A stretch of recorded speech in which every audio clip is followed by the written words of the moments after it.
मित्रहो, सर्वांना नमस्कार. मी माधव बावगे, राज्य कार्याध्यक्ष, महाराष्ट्र अंधश्रद्धा निर्मूलन समिती. शहीद डॉक्टर नरेंद्र दाभोळकर स्थापित महाराष्ट्र अंधश्रद्धा निर्मूलन समिती ही 35 वर्षाचा खडतर प्रवास यशस्वीरित्या पूर्ण करून आज राज्य, राष्ट्रीय आणि आंतरराष्ट्रीय पातळीवर दखलपात्र झाली आहे. सुरुवात आपण जाणून घेऊया.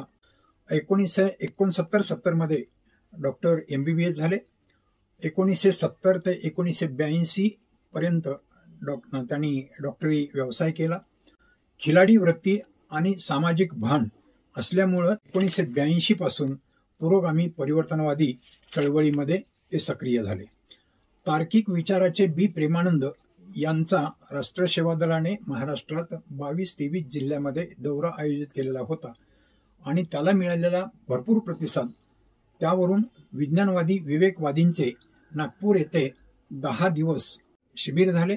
त्यात श्याममानव, रूपा कुलकर्णी, डॉक्टर नरेंद्र दाभोळकर ही सगळी मंडळी होती आणि त्यातून अंधश्रद्धा निर्मूलनाची चळवळ सुरू करण्याचा विचार झाला. आणि 9 ऑगस्ट 1989 पासून विवेकी समाज घडवण्यासाठी महाराष्ट्र अंधश्रद्धा निर्मूलन समितीची स्थापना केली. आज काम वाढत गेलं आणि महाराष्ट्राच्या 36 जिल्ह्यातून 350हून अधिक शाखांमधून स्वयंसेवी पद्धतीने अविरतपणे समाज बदलाचे काम चालू आहे. यात सहभागी व्हावे असे विनम्र आवाहन या निमित्तानं करण्यात येत आहे. धन्यवाद.